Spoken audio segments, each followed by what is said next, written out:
L'exploitation, c'est un métier très important, boulage beaucoup d'attention parce que celui qui se présente devant toi n'est que sa interlocuteur. Moi, il te doit de l'argent.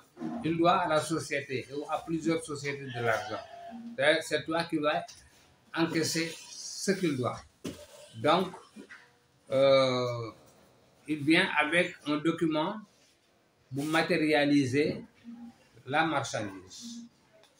Qu'est-ce qu'il va dire? Il va dire que bon, je veux sortir ma marchandise et je veux savoir combien je vous dois pour vous payer, pour prendre possession de ma marchandise. Celui-là, il faut faire beaucoup attention parce qu'il suffit qu'il te montre le dos, qu'il s'en va avec sa marchandise, qu'il arrive que tu ne peux plus le revoir. Tu ne sais même pas où il habite parfois. Et même si tu sais où il habite, tu lui diras que je me suis trompé sur le montant que je t'avais annoncé, que tu as payé. Il te dira que moi, ce n'est pas ma faute. Moi, je n'avais pas assez d'argent, c'est tout ce que j'avais, j'étais payé et j'ai pris ma marchandise. Donc, tu ne pourras pas revenir sur ton erreur. Et qu'est-ce qui va se passer? Tu vas faire face à ce problème-là, hein, devant la société qui t'a embauché pour que tu fasses ce travail. Donc, il faut faire beaucoup attention. Regardez exactement ce que le client a amené. Si c'est clair, vous situez la marchandise sur ton tarif. Qu'est-ce que dit le tarif pour les différentes opérations? Vous avez à facturer les opérations de débarquement. Ouvrez le tarif. Situez la marchandise dans le tarif et dites effectivement, faites exactement ce que vous dit le tarif. C'est un conteneur. Oui. Quel type de conteneur? 20 pieds ou 40 pieds. Il ne faut pas mélanger les deux parce que la facturation n'est pas la même. Donc, respectez exactement et scrupuleusement ce que dit le barème au sujet de ta marchandise. Si tu la marchandise dans ton barème, si c'est un 20 pieds, le barème te demandera quel type de marchandise c'est. C'est classable à produit de base ou bien produit standard. Vous regardez si c'est produit standard, ne vous trompez pas, ne confondez pas les deux, parce que produit de base, c'est 87 000 francs conteneur, et produit standard, c'est 133 500. Vous voyez déjà la différence par conteneur. Vous faites la confusion des conteneurs, vous allez payer très cher. Ensuite, le barème du port. D'abord, est-ce qu'il y a une surcharge ou une surcharge sur le barème de débarquement? Le conteneur, son contenu, est-ce que c'est dangereux? Ce n'est pas dangereux pour savoir s'il y a à facturer des surcharges ou pas. Produit dangereux, 50%. Ensuite, est-ce qu'il y a un dépassement du poids autorisé? Là aussi, il y a des surcharges qui peuvent surgir. Donc, avant d'écrire, regardez le connaissement que vous avez le client. Vous le comprenez bien, situez-le dans le tarif. Qu'est-ce que dit le tarif? Ensuite, il veut prendre sa marchandise après avoir facturé le débarquement. Regardez la taxe de port. Là aussi, prenez un autre tarif qui est le port. La taxe de port, ce qu'on appelle taxe de port, et qui n'est pas une taxe, c'est une redevance.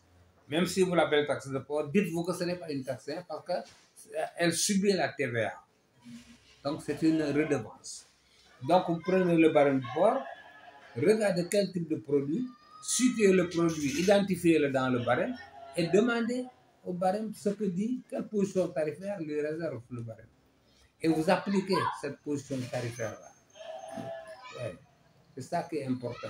Est-ce que le client est un client qui paye la TVA, oui ou non? On va aussi. Bon, ensuite, il y a les autres frais, ce qu'on appelle les frais liés aux opérations, les frais liés aux opérations terre, c'est-à-dire aux opérations de débarquement. Moi, les relevages, le client veut qu'on lui livre le conteneur chez lui, il y a un relevage. Ensuite, chez lui, situer sa maison dans quelle zone dans le barème. C'est la zone, première zone. Première zone, c'est d'un point de port jusqu'au kilomètre 18, limite. Au-delà du kilomètre 18 jusqu'à Pout, deuxième zone. Dépasser Pout, c'est vers les villes de l'intérieur. Regardez toujours le barème. Est-ce que la ville que le client a choisie pour rallier sa marchandise, est-ce que cette ville-là est répertoriée? Si oui, prenez. Qu'est-ce que c'est un 20 pieds? C'est un 40 pieds. Ne vous trompez pas aussi de ligne, parce qu'il y a une colonne pour les 20 pieds, il y a une colonne pour les 40 pieds. Donc voilà, la facturation mérite beaucoup d'attention. Et à tous les niveaux, il y a un tarif qui est là, qu'il faut consulter. C'est ça. Vous ne respectez pas en disant que vous connaissez, vous allez confondre deux colonnes, vous allez surfacturer ou moins facturer.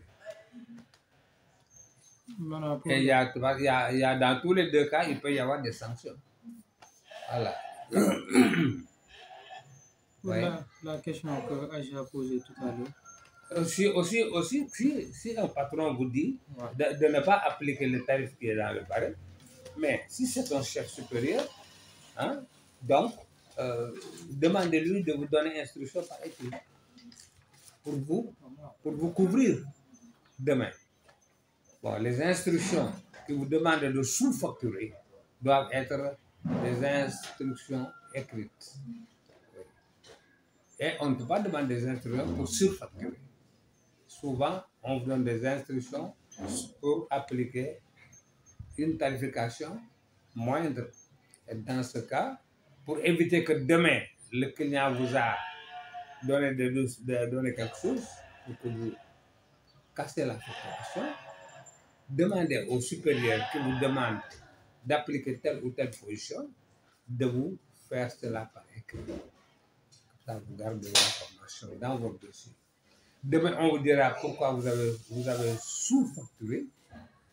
Vous direz que c'est j'ai reçu les instructions de mon supérieur. Où sont les instructions? Voilà, elles sont là dans le dossier. Sortez-les, nous choisissons. Si, en l'absence de ces écrits, les gars malvoyants vous diront que vous avez cassé la facturation parce que le client vous a récompensé. Vous a corrompu.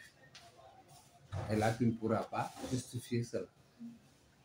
Ok, c'est comme ça. Donc, en matière de facturation, soyez prudents. Appliquez le barème ou bien, si vous appliquez des instructions d'un supérieur, qu'il vous donne, qu'il soit celui qui est habilité à vous donner ces instructions-là et qu'il le fasse par écrit. Qu'il les fasse par écrit. Parlez-nous maintenant un peu du connaissement, son endossement. Le connaissement, c'est la carte d'identité de la marchandise. Le connaissement, c'est le titre de transport. Le connaissement, celui qui le détient la marchandise. Et le connaissement, c'est lui qui est échangé contre la marchandise au port de débarquement. Ce connaissement, pour qu'il puisse être échangé contre la marchandise, il faut qu'il soit le connaissement original. Il faut d'abord qu'il y ait la mention originale.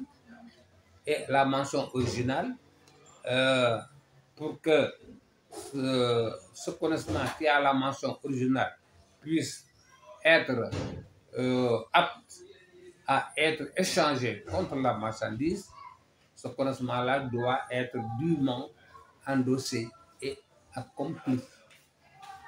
Endossé et accompli, c'est-à-dire que le connaissement qui est nominatif, qui est en mon nom, si c'est moi-même propriétaire de la marchandise,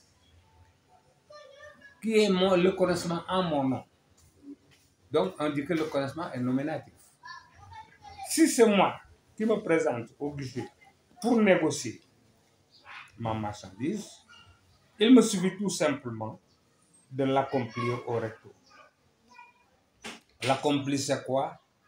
C'est dire à la compagnie que moi-même qui me suis présenté ici, c'est mon connaissement. Vous lisez que c'est en mon nom. J'ai mis la mention, veuillez, la mention accomplie, la date du jour. Si je suis une personnalité morale, je mets mon cachet et je signe, c'est tout. Le connaissement est à mon nom. Je suis une personnalité morale. Obligatoirement, je dois avoir le cachet. Mon cachet. Je mets la mention accomplie, la date du jour, mon cachet et ma signature. Ça suffit largement pour que le connaissement soit négociable.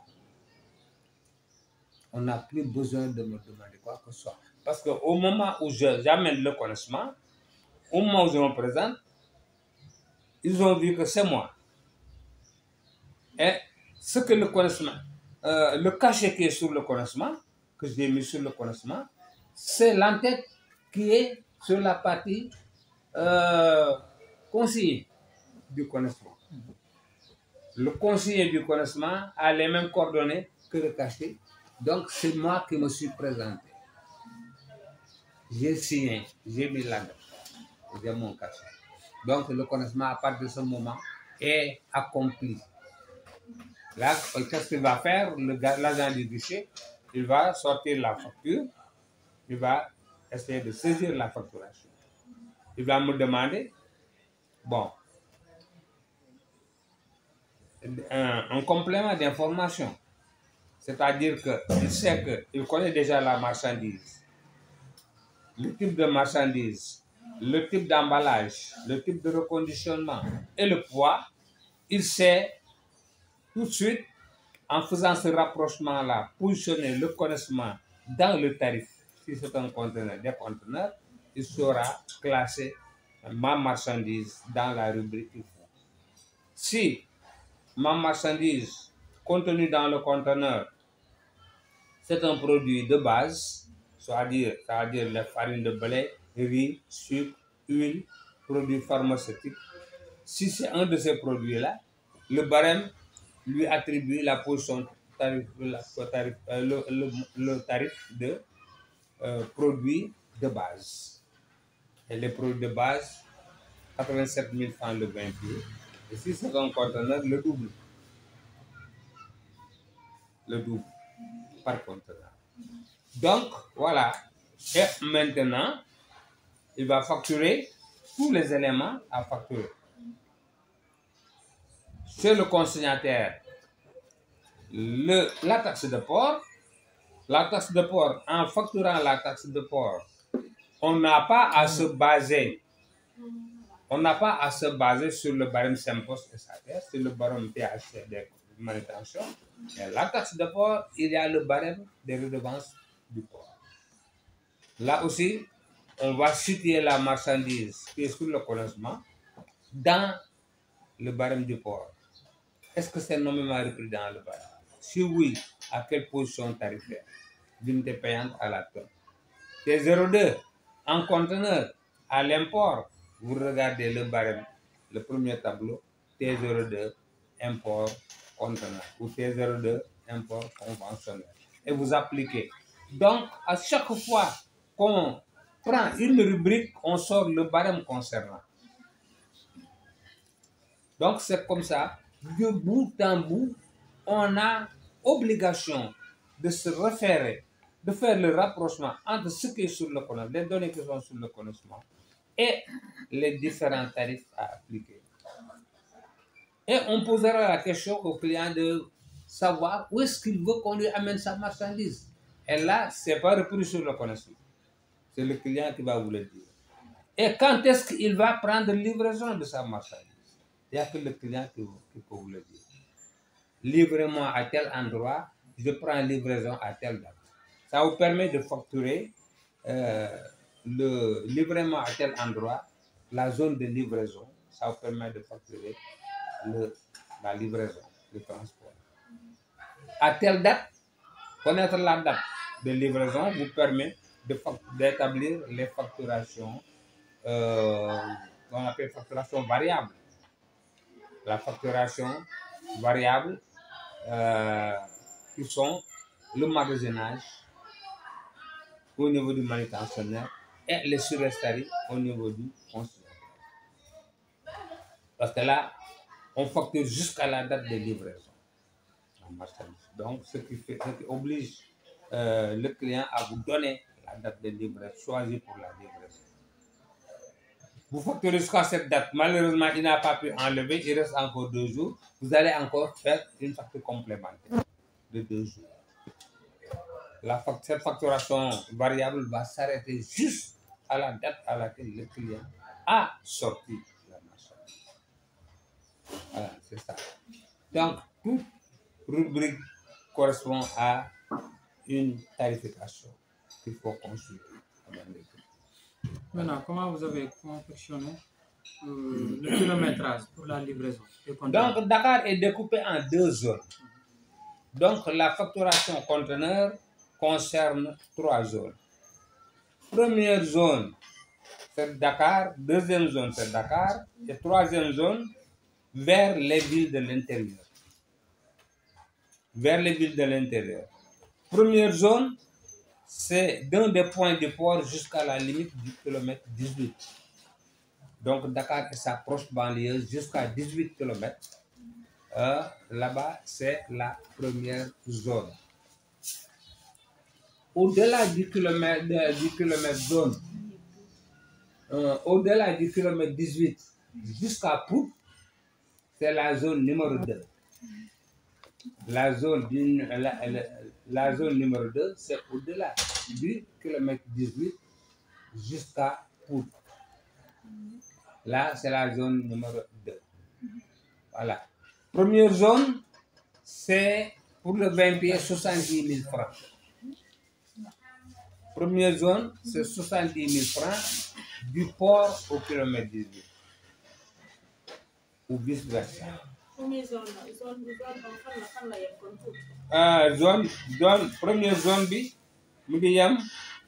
kilomètre 18. Sur kilomètre 18 actuellement, c'est zone industrielle, zone franche industrielle. C'est à la zone franche industrielle. Donc, toute distance qui ne fait pas 18 km du port rentre dans cette zone-là. Donc, Yoff, Ouakam, Yoff, Ngor, tous ces kilomètres-là, ils ne font pas kilomètres, tous ces villages-là qui font la proche banlieue sont dans cette zone première. Donc, maintenant, dépasser le kilomètre 18 jusqu'à Pout, et correspondant, là, c'est là où s'arrête Dakar. Le 20 pieds, première zone, c'est 70 000 francs. Le 40 pieds, 35 000 francs.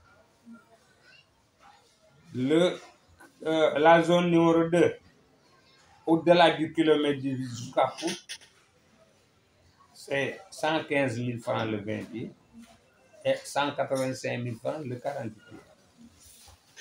C'est ça, les 2 zones. Maintenant, si la marchandise est transportée au-delà de Pout, là, ça rentre dans la rubrique de transport vers les villes de l'intérieur. Maintenant, la livraison pour le paiement, c'est aller-retour.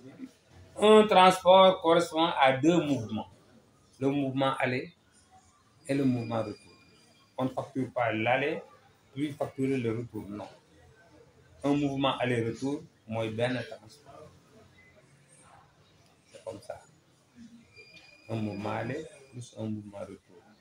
C'est ça, le transport. Ici, donc, maintenant, qu'est-ce qu'une marchandise conventionnelle? Qu'est-ce qu'une marchandise en conventionnel? Une marchandise en conventionnel, c'est une marchandise qui n'est pas containerisée, qui n'est pas emportée dans un conteneur. C'est ça. Une marchandise en vrac? C'est une marchandise non emballée. Une marchandise en vrac, c'est une marchandise non emballée. C'est une marchandise qui est non emballée. Et là, ça vous oblige à connaître les différents types d'emballage. Par exemple, les riz ou bien les céréales qui sont en vrac, ce sont les céréales qui ne sont pas mis dans des sacs, qui ne sont pas mis dans des emballages. On les a déversés. On a déversé les graines dans le vraquier, dans le bateau, dans le compartiment du bateau, sans emballage. C'est ça qu'on appelle le vrac. Les céréales en vrac, le bateau est embarqué par aspiration. Le bateau aspire les graines, ça rentre dans le bateau. Il y a des machines qui aspirent les graines, et les graines rentrent dans le bateau. Ou bien on les pompe dans le bateau par pompage. Souvent on utilise pompage pour les liquides, pour les vracs liquides, mais par aspiration pour les vracs granulés en vrac. Donc le bateau reçoit les grains de riz, les grains de maïs, les grains de blé en masse par aspiration. Mais pour des cas pareils, le bateau vient, cette cargaison est accompagnée d'un lot de sacs vides. Souvent, les sacs qui sont appelés à recevoir à l'arrivée l'ensachage, à ensacher les marchandises. Donc ça vient en vrac. Arrivé en vrac, il y a une partie du lot parfois sur demande qui va être ensachée, mise dans des sacs, et une autre partie qui va être livrée en vrac. C'est possible. Mais quand ce n'est pas en sac, on dit que c'est du vrac. Mais quand c'est donc l'emballage des céréales, c'est la sachet.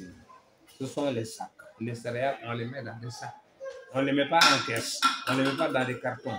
On ne les met pas dans des fûts. On les met dans des sacs. Et là, on l'appelle de la sacherie. Ça, c'est les céréales. Donc, le débarquement est effectué par aspiration ou par pompage, selon que ça soit un liquide, un vrac liquide ou un vrac solide. Il faut maintenant, le contraire de cela, de ce vrac-là, c'est l'emballé, une marchandise emballée. Une marchandise emballée, c'est le contraire d'une marchandise en vrac.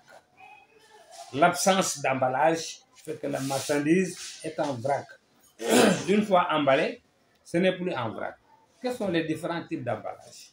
Il y a certaines marchandises qui sont emballées dans des caisses, qui sont emballées dans des cartons. On les met dans des fûts.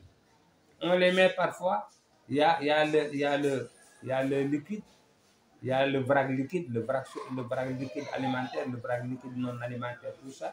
On peut les mettre dans des fûts. Mais on peut les mettre aussi dans des conteneurs. C'est pour cela qu'il faut exclure la pensée qui dit que le contraire de conteneurisation, c'est le vrac. Non. Parce que le vrac, on peut le mettre dans des conteneurs, citernes.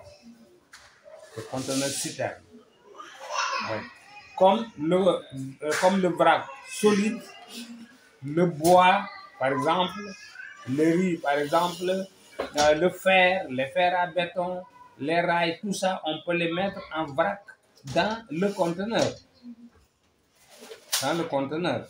Comme on peut les emballer aussi, on peut aussi les mettre dans les conteneurs après les avoir emballés. Donc, le vrac est accessible au conteneur. Il est conteneurisable. Donc, le contraire de conteneurisation, c'est le conventionnel. Vous dites que moi, je charge en conventionnel. Le connaisseur comprendra que vous ne voulez pas qu'on vous mette votre marchandise en conteneur. C'est ça. Donc, votre dernier mot pour aujourd'hui. Mon dernier mot, c'est remercier tout le monde de l'attention qu'ils auraient portée sur exactement tout ce qu'on a dit jusque-là.